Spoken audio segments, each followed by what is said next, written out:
nauuso ngayon ang ang restriction.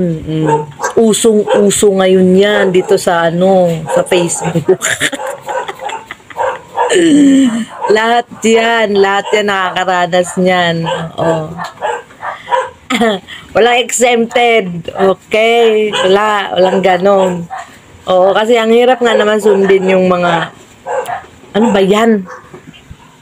So, yun na nga, usong-usong restriction dito sa mundo ni Facebook.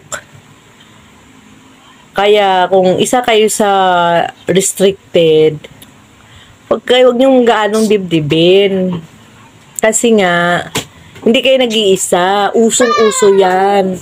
Halos lahat ng mga nagsisimula pa lang. Kaya ayun. Lahat, napapansin ko lang guys. Napapansin ko lahat ng mga naka-reach na sa ng pasahod, bigla-bigla na lang nagkakaroon ng unoriginal content, flag content na wala nang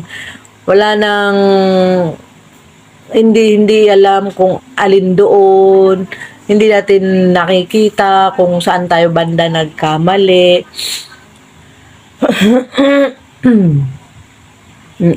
Kasi sa mga katulad natin, hindi natin maiwasan na mag-share ng mga videos na gusto nating i-share or gusto nating i-upload sa account natin. Hindi naiiwasan eh. Umaasa tayo na hindi makaka-copyright, hindi ma-flag content yung mga i-upload natin. Umaasa tayo na gano'n, na sana hindi. Pero wala eh, walang pag-asa kasi talagang nandoon yung CPR na talagang hindi ko alam eh. So, wala tayong laban. Kasi, lang tayo dito. Hindi naman tayo ang boss. So, wala tayong magagawa. Kaya tanggapin. Ako restricted. O, hindi ko alam kung kailan babalik yung ko. Hindi ko alam. Hinayaan ko na lang. As in, hinayaan ko na. Ayaw ko na. Total. Tuloy-tuloy naman yung sa YouTube ko. So, yun na lang. May iba naman akong pinagkakaabalahan na ina-uploadan. Sana kung sa ngayon hirap tanggapin, wala, ganun talaga. Balumpatayin mo ngayon. Ganun lang. Matatanggap nyo rin yan. Oo, tsaka magsi-search kayo kung napakaraming restricted ngayon. Yan ang pamasko sa atin ni Uncle. So, wala, syempre, masakit sa dibdib dahil lalo na kung nakikita mo tumataas yung earnings mo dahil sa mga uploads mo. Pero mali naman talaga, guys. Mali naman talaga kasi yung nag-upload ng hindi mo talaga original na video. Oo, lalo na kung wala ka doon, hindi mo na-edit, na sana nilagay mo yung may appearance doon sa appearance mo. So, ganun lang, tanggapin, then manood ng mga tutorial. Yun lang ang masasabi ko. Manood ng mga tutorial. Panoorin ko ano yung nagiging problema mo. Halimbawa, search lang. Pampalubag loob ba? Pampalubag loob. Panoorin mo yon. Doon mo marirealize na ay, hindi pala ako nag-iisa. So, kung ano yung payo doon sa napanood nyo na tutorial, ano nyo yun sa sarili nyo eh. Ganun ako eh. Ma-adapt nyo yun sa sarili nyo. Unti-unti matatanggap nyo. Kasi, lalo na yung malalaki na yung earnings, tas bigla. Akala mo, makakatanggap ka na ng sasahurin kasi lagpas-lagpas na yung na-reach mo. Tas, alam mo naman kasi sa sarili mo na may mali, di ba?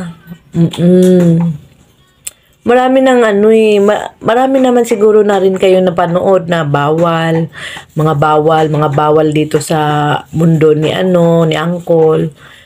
Tapos, syempre dahil sa umaasa ka nga na baka sakaling sa akin hindi maging problema, hindi po pwede yun. So, yun, pumasok, naging problema. So, tanggapin na lang. Ganun lang, wala tayong magagawa.